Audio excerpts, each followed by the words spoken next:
Patrick Poivre d'Arvor et Edwige Antier, vous êtes donc avec nous pour parler de cette pièce, Garde alternée, c'est au Théâtre des Mathurins à Paris.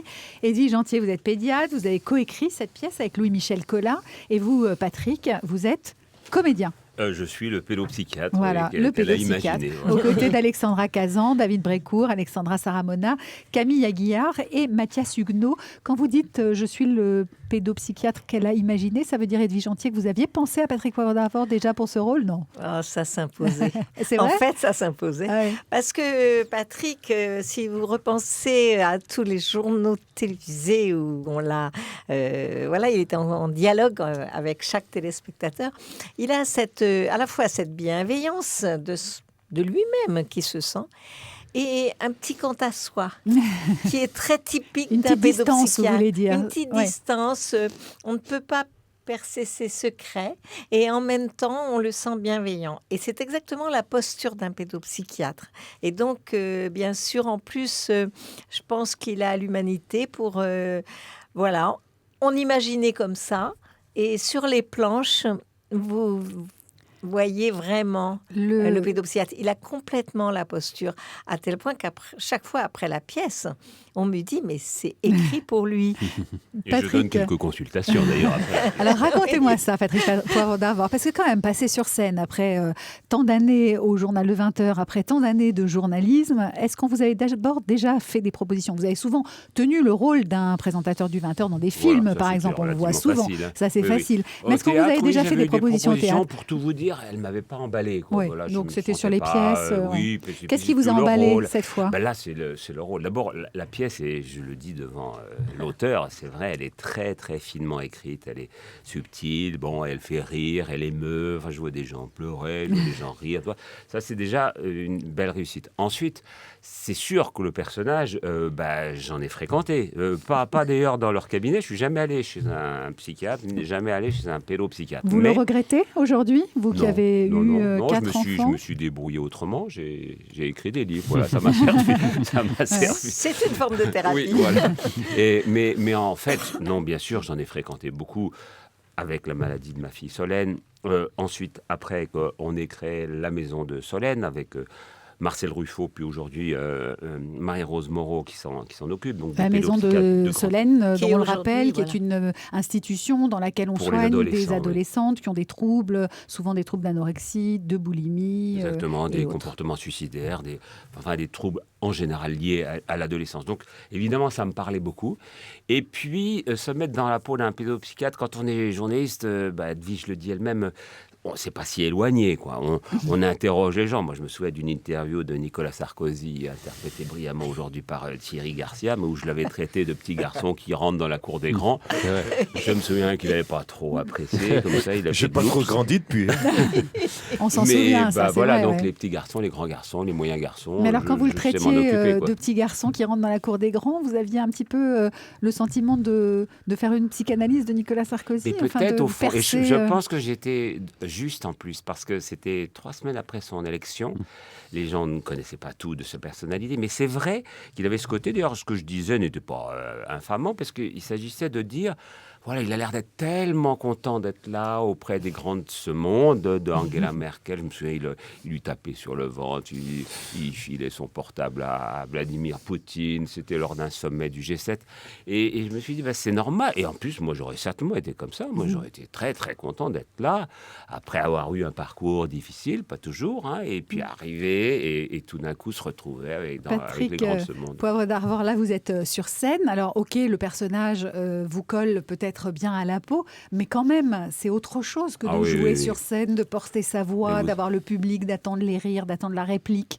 Est-ce que vous avez eu un coaching? Est-ce que vous êtes Non, mais j'ai eu beaucoup de chance. D'abord parce que pendant 3 jours, là, au moment des vacances de Noël, je suis allé à la Villa Médicis chez Muriel Mayette, qui elle a été administratrice de la Comédie Française et qui avait été pressentie à un moment donné pour justement jouer, mettre en scène. Entre-temps, heureusement pour elle, elle a été nommée à la Villa Médicis, mais donc elle nous a proposé quelqu'un de formidable d'ailleurs, qui est Hervé van der Meulen, qui est un type formidable. Qu'est-ce que vous avez fait avec lui? Eh ben, alors, elle, d'abord, 3 jours comme ça, elle m'a expliqué des trucs, mettre le crayon dans la bouche, bien articulé, etc. Et en effet, ce que vous dites fort justement, on ne force pas la voix, on porte la voix. Tout ça, c'est des choses qui vont pas de soi. Quand on est dans un cabinet feutré d'un pédopsychiatre, on a tendance à parler doucement. Pour Surtout accoucher vous, avec votre voix qui est douce et vous êtes habitué au micro. Exactement. Donc là, il faut être entendu. Il y a trois niveaux. Quelle a été la plus grande difficulté pour vous? Est-ce que mémoriser le texte, par exemple, en a fait partie? Très franchement, c'est la plus grosse difficulté. 70 pages. Pas de prompteur, pas de notes. Ouais, voilà. Là, on est, pas d'oreillette. Pas d'oreillette. Pas d'oreillette, non, juste les acteurs en face. Il faut que ça s'enchaîne. Avant, il y avait le souffleur au théâtre. Hein. C'était un peu comme l'oreillette. Ça n'existe plus. Il faut tous des économies surtout. Mais en l'occurrence...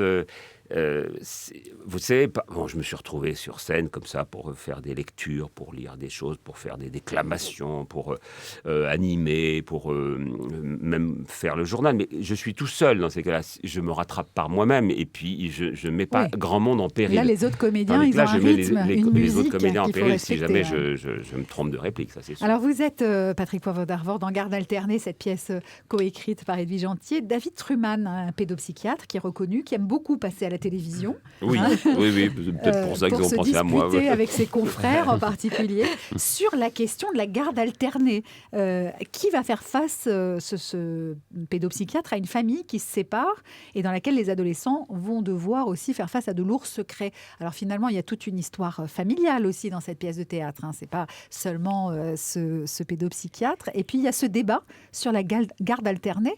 Est-ce qu'il vous semble important ce débat, Edwige Antier? Oui, il est très important, mais en allant voir cette pièce, je pense qu'on comprend tous les enjeux qu'il y a derrière la discussion.